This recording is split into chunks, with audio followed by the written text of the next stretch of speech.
ठरलं तर मग मालिकेच्या आजच्या भागात प्रेक्षकांनो जाम धमाल आली आहे. म्हणजे घरातल्यांनी अस्मिताची फिरकी घेतली. सोबतच आता प्रियाला पूर्णाजीने जन्माची अद्दलही घडवली. प्रिया मात्र जाम रडकुंडीला आली आहे.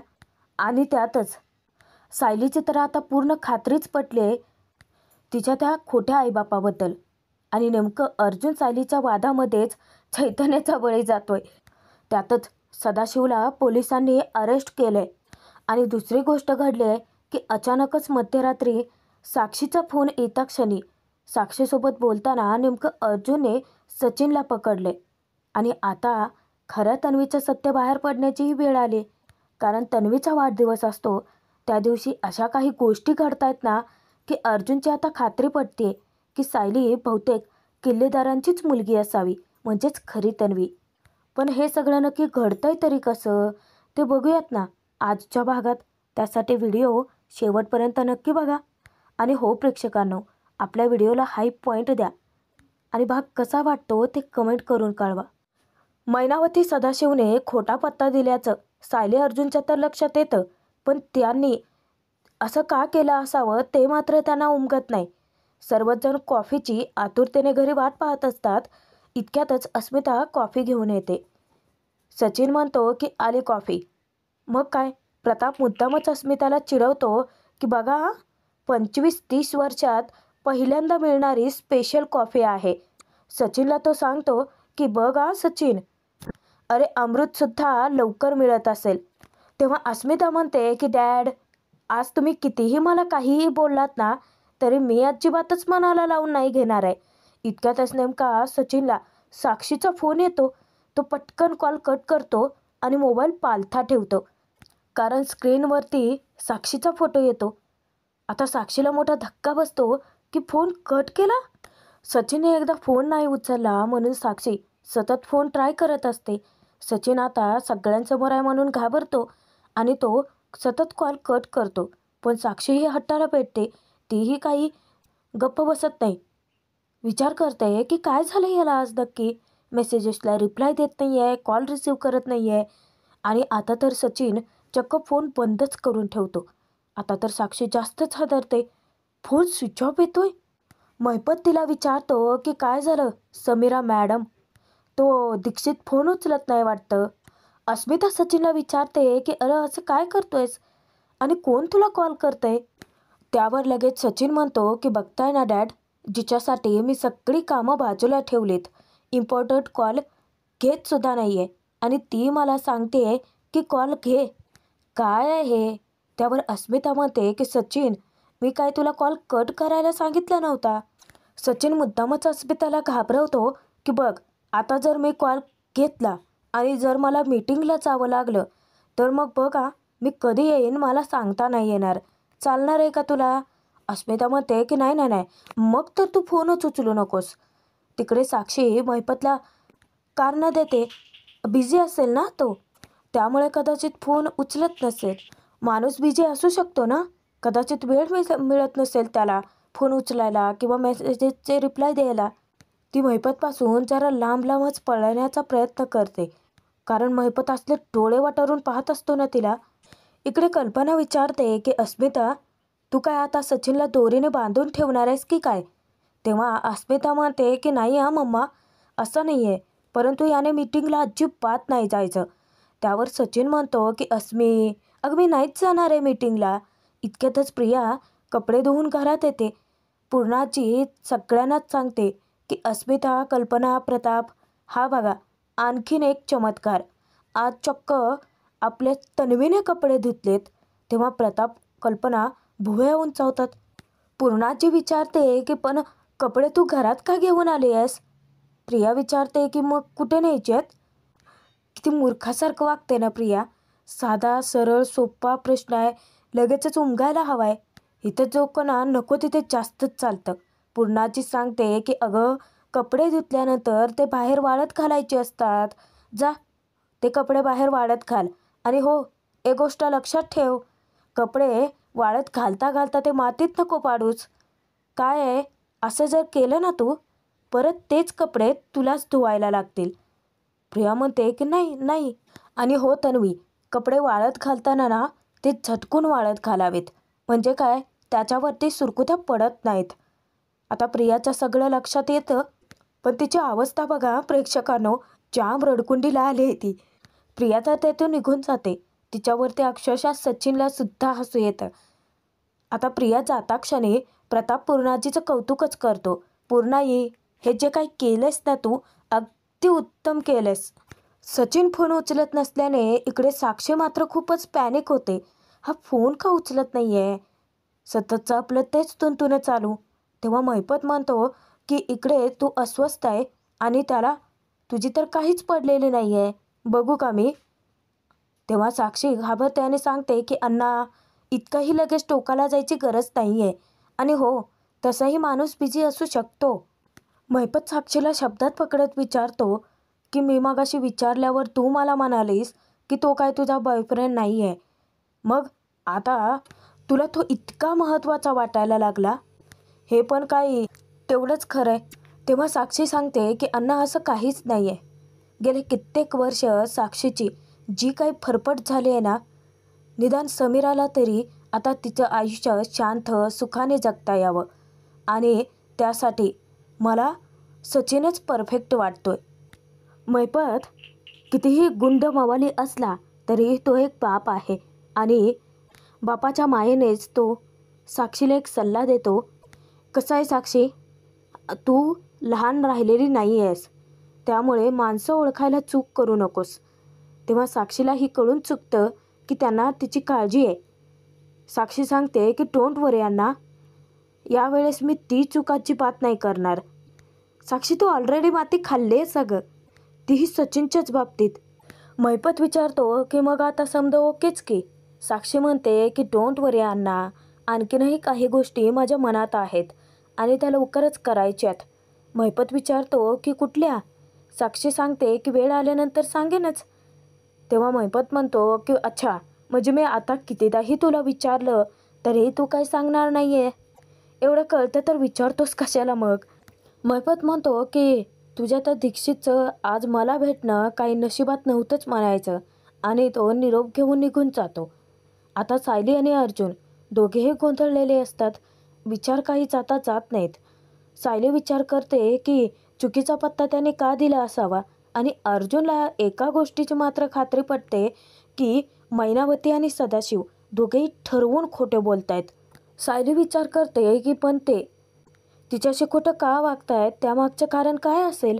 आणि अर्जुन विचार करतो की तेच कारण मी नक्कीच शोधून काढेन. DNA रिपोर्ट मॅच झालेत तरीसुद्धा त्यांचं वागणं हे डाऊट घेण्यासारखंच आहे. सायलीचं मन विचार करतं की DNA रिपोर्ट मॅच झालेत, सतत तीच गोष्ट हेच मला ऐकवतायत. दोघेही विचार करता एकच टॉवेल पकडतात. सायली रागातच विचारते की एवढं सगळं घडूनही तुम्हाला अजून माझ्यावरती शंका असेलच, जाऊन फ्रेश व्हा. तेव्हा अर्जुन म्हणतो की माझं इतकंच म्हणणं आहे की आपण लगेच कोणत्याही कन्क्लुजनवरती नको यायला. तो तिला सांगतो की तू जा फ्रेश व्हायला. सायलीचा इतका संताप होतो, ती रागात विचारते की तुमचा माझ्यावरती विश्वास नाही आहे का हो? त्यावर अर्जुन म्हणतो की प्रश्न विश्वासाचा नाहीच आहे ते. हे बघ, आपल्याला जे समजायचं आहे. त्यावर सायली सांगते की मला जे समजायचं होतं ते समजले. इतके दिवस तर मला फक्त शंका होती, पण आता मला चांगलीच खात्री पडते. आणि तुमच्याकडे ते DNA रिपोर्ट आहेत ना, त्याचा मस्त मुकुट काढा, तो डोक्यावर घाला आणि मिरवा. आता यातलं वकील कोण आहे ना तेच कळत नाही आहे, कारण अर्जुन वकील आहे तर त्याचं डोकं चालत नाही आहे, आणि सायली एवढं समजावण्याचा प्रयत्न करते तर त्याला काही ऐकायचंच नाही आहे. हे बघा, तुम्ही माझ्यावरती विश्वास ठेवा अथवा न ठेवा, माझं मत काही बदललेलं नाही आहे, असं सांगून सायली हिसक्याने टॉवेल घेऊन निघूनच जाते. तेव्हा अर्जुन वैतागतच म्हणतो की सायली, मला तुझ्यावरती विश्वास ठेवायचा आहे ग, पण त्या DNA रिपोर्टचं काय करू खरंच कळत नाही आहे. इतक्यात इकडे अलार्म वाजतो आणि मैनावतीला जाग येते. या मैनावती आणि सदाशिवचे तर भलतीच खेळी चालू आहे. फोन वाजत असतो. मैनावती विचार करते, हा माझा नवरा कालपासून गायब झालाय, फोन पण कुठं ठेवून गेला काय माहिती. ती फोन शोधते आणि तिला फोन तिथे टेबलवरती सापडतो सुद्धा. विचार करते की कोणाचा नंबर आहे हा, जेव्हा ती फोन उचलते तर पलीकडून नेमका सदाशिवचा आवाज येतो. ती विचारते की अहो कुठं उलटलायत तुम्ही? तेव्हा सदाशिव सांगतो की पोलिसांच्या ताब्यात. आता युराडायलाच लागते. अरे माझ्या कर्मा, पुन्हा तुम्ही दारू पिऊन मारामारी केलीत ना? पोलिसांनी तुम्हाला पुन्हा पकडलं? आधी तर ती चौकशी करते की आजूबाजूला कोणी आहे की नाही. खरं सांगायचं, तुम्ही दारू पिऊन नक्कीच तमाशा घातला असेल ना? तिकडून सदाशिव सांगतो की महिने, अगं दारूलाच पैसे पाहिजे होतं म्हणून पाकीट मारलं एकाचं, पण नेमकं पोलिसांनी पकडलं. आता 2-3 दिवस तरी काय सुटायचं नाही इथून. तेव्हा मैनावती सांगते की राहा तिथंच आता. आणि हे बघा, आता काय तुम्हाला जामीन बिमीन द्यायला कोणी येणार नाही आहे. अहो लेकीच्या घरात आहात तर मग असले उद्योग करायचे तरी कशाला? कुणी सांगितलं होतं तुम्हाला? आता ही मैनावती बघा काय सल्ला देते त्याला. 2-3 दिवस आता तुम्ही चांगलं मार खा पोलिसांचा. एकदा का पोलिसांना तुमची दया आली तर देतील की सोडून. या 2-4 दिवसानं घरी. अरे माझ्या कर्मा, मागच्या जन्मी काय पाप केलं होतं ना, म्हणून हे ध्यान माझ्या नशिबात आलंय. पण मैनावतीला इतकं टेन्शन येतं. अरे देवा, आता पण सुभेदार विचारतील माझा नवरा 2-4 दिवस झालं कुठं गायब झालाय. आता त्यांना काय उत्तर द्यायचं? जाऊ देत, कुठं तर गेलाय म्हणून सांगायला येईल. उगाचच माझं झोपेचं खोबरं केलं आणि ती चक्क झोपीत जाते. इकडे अस्मिता आणि सचिन दोघेही झोपलेले असतात आणि नेमकं साक्षीचा सतत कॉल येत असतो. आता त्याने व्हायब्रेशन मोडवरती ठेवलेला असतो फोन, त्यामुळे सचिनला लगेच लक्षात येतं. तो फोन घेतो आणि कट करतो. साक्षी तिकडे इतकी वैतागून जाते. पण काहीही म्हणा, या साक्षीच्या असल्या उद्योगांमुळे सचिन नक्कीच कचाट्यात सापडेल एक दिवस. तो गुपचूप तर अंदाज घेतो की अस्मिता झोपली आहे का, आणि त्यानंतर तेथून बाहेर पडतो. सायली अजूनही अस्वस्थच असते. काय करावं पुढे काही सुचेनासं होतं. अर्जुनची नजर जाते आणि अर्जुनला तिची अस्वस्थता खटकते. सायली विचार करते की मी थेट जाऊन विचारू का आईबाबांना की मावशीचा खोटा पत्ता का दिला, पण तेव्हा तरी ते खरं बोलतील का? अर्जुन मुद्दामच विचार करतो की सायलीच्या डोक्यात अजूनही तिच्या आईबाबांचेच विचार चालू आहेत. मग तो मुद्दाम म्हणतो की चला झोपूयात आता, रात्र फार झाली आहे. त्यानंतर सकाळी लवकर उठून फ्रेश डोक्याने प्रश्नांची उत्तरं शोधता येतील. पुन्हा यांचा लपंडावच चालू होतं. मग सायलीही मुद्दा म्हणते की चला चला पटकन आता बसूयात. म्हणजे कसं, आता जर विचार करत बसलं तर निदान प्रश्नांची उत्तरं सापडतील. म्हणजे अर्जुनच्या नेमकं उलट वागते ती. मुद्दाम अर्जुनला टोमणा मारते की ज्यांना सगळं कळतंय त्यांनी खुशाल झोपावं. अर्जुनला इतका राग येतो. अर्जुनचा राता हद्दच पार करतो. तो तर डायरेक्ट चैतन्यालाच कॉल करतो आणि तक्रार करतो, चैतन्य तुझ्या वहिनीला सांग आता की रात्र खूप झाली आहे, झोपायला हवं, सकाळी लवकर उठल्यानंतर विचार करता येईल. पण ऐकायचंच नाही आहे ना. तेव्हा सायलीही मोठ्यानं ओरडते, चैतन्य भाऊजी थांबा, मला ना तुमच्याशी बोलायचं आहे. अर्जुनकडे येते आणि ती सांगते की चैतन्य भाऊजी तुमच्या मित्राला सांगा जरा की कसं आहे, काही प्रश्नांची उत्तरं ही लवकरच सापडावी लागतात, तरच शांत झोप लागते. चैतन्य भाऊजी मला माझ्या प्रश्नाचं आत्ताच्या आत्ता एक उत्तर द्या. तुमचे ते चौगुले आणि गोरे दोघेही खोटं बोलतायत हे तर कळतंय, पण ते का खोटं बोलतायत हे तर शोधून काढावंच लागेल. पण तेही करायचं नाही आहे. आता चैतन्य हवाल दिलं होतो आणि विचारतो की म्हणजे तुमचं ते चौगुले आणि गोरे ते शीतयुद्ध अजूनही चालू आहे? त्यावर अर्जुन म्हणतो की हो ना चैतन्य, काय आहे माझ्याकडे दुसरं काही कामच नाही आहे ना, हेच एक काम आहे हिच्या प्रश्नांची उत्तरं शोधत बसायची. सायलीही त्याला विचारते मग, पण मी नव्हतं सांगितलं तुम्हाला माझ्या मागे या माझी मदत करायला. मी तर मुळात तुम्हाला बोलवलंच नव्हतं. हे म्हणजे असं झालं, एकीकडे दाखवायचं की मी तुझ्यासोबत आहे आणि दुसरीकडे म्हणायचं की झोप काढ. या दोघांच्या भांडणात ना मधल्यामध्ये चैतन्याची कोंडी होते. त्यावर अर्जुन म्हणतो की करायचीच होती, मुळात मला मदत करायचीच होती, पण मी दिलेले सल्ले कोणाला तरी ऐकायचे नाही आहेत ना, तर मी काय करू? तेव्हा सायली आता ओरडते. पण त्या दोघांचं इतकं कडाक्याचा वाद लागतो ना, चैतन्य म्हणतो की 1 मिनिट तुम्ही जरा थांबता का, प्लीज पॉज घ्या. हे बघा, तुम्ही दोघं एका जागे आहात आणि मी वेगळ्या जागेला आहे.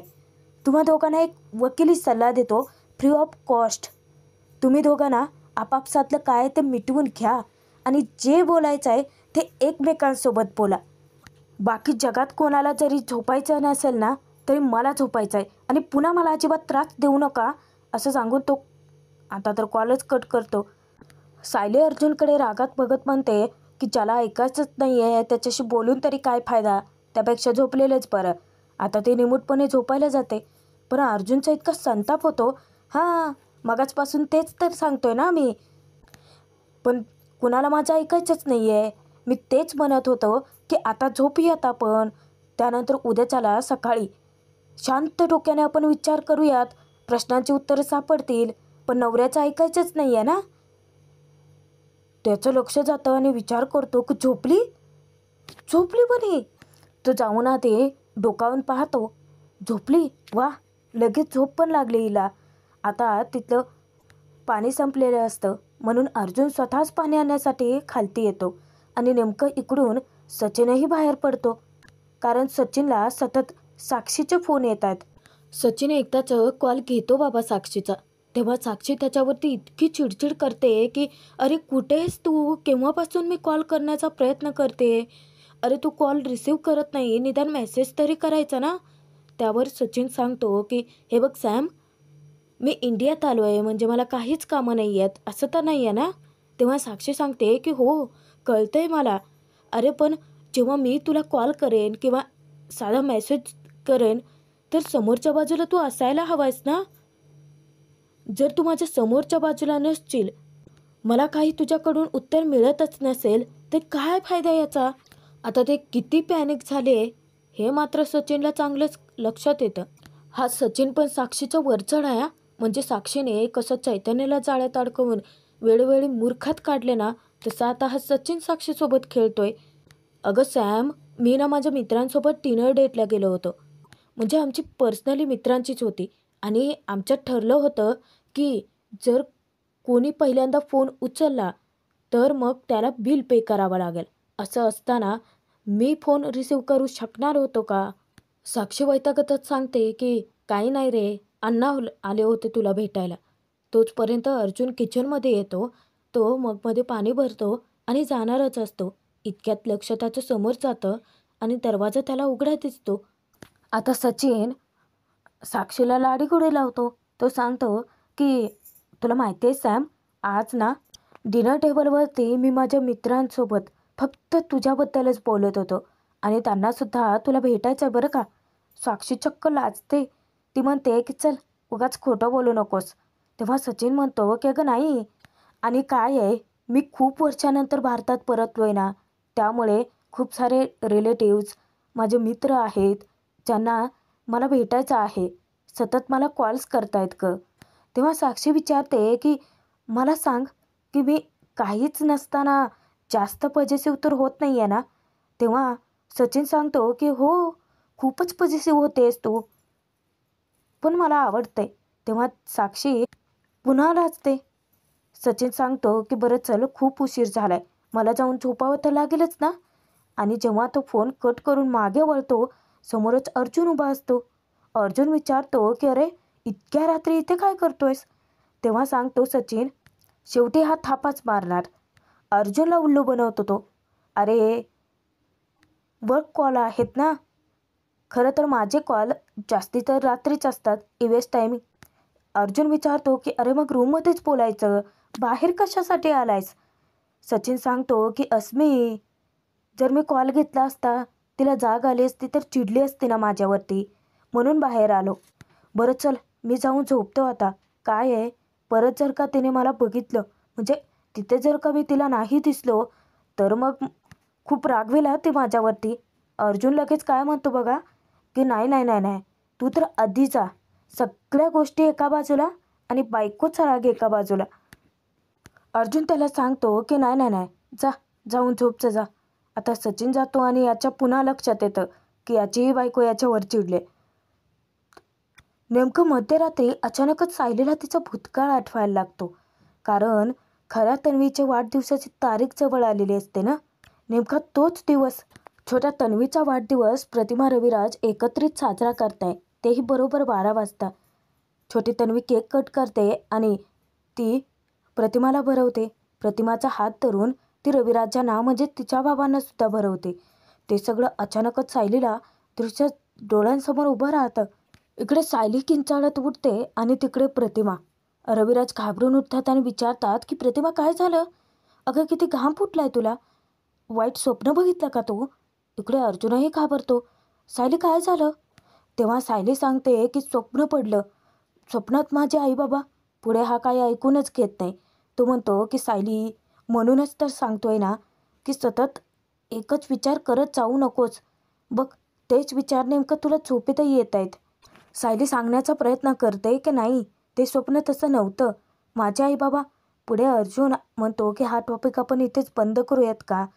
हे बघ सायली, दिवसभर तू कामं करतेस, घरातली सगळी कामं बघतेस, अस्मिताईची स्पेशल केअर घेतेस, मग तुला थोडा तरी आराम मिळायला नको आहे का? हे बघ सायली, आपण दिवसभर जो विचार सतत करत राहतो ना, नेमकं तेच विचार आपल्याला रात्री स्वप्नातही जाणवतात, असं मी नाही सायन्स म्हणतं. तेव्हा सायली त्याच्यावरती खेकसतेच. तुमचं ध्यान आहे ना ते ठेवा तुमच्याकडेच. अर्जुन म्हणतो की ठीक आहे, पाणी पिऊन घे. आता तो रिक्वेस्ट करतोय म्हटल्यानंतर सायली त्याच्या हातून ग्लास घेते, थोडंसं पाणी पिऊन शांत होते. आजचा भाग संपतोय, पुढील भागात बघूयात. खऱ्या तन्वीचा वाढदिवस असतो आणि साजरा होतो खोट्या तन्वीसोबतच. म्हणजेच प्रिया केक कट करते. प्रतिमा प्रियाला केक भरवण्याऐवजी डायरेक्ट सायलीला केक भरवते. नकळत सायलीसुद्धा प्रतिमाचा हात धरून रविराजांना केक भरवते. प्रतिमाच्या जुन्या आठवणी जाग्या होतात. रविराज, आपली तन्वीसुद्धा म्हणजे लहान असताना ती असंच माझा हात धरून तुम्हाला केक भरवायची ना? आता सायली त्यांना खुलासा करते की मला सतत असं जाणवत राहतं की हे आधीही माझ्यासोबत घडलं आहे, पण हे नक्की काय आहे? आता अर्जुनाही थोडा थोडा डाऊट येतोय, पण मग सत्य कसं बाहेर पडेल? पाहणं मनोरंजक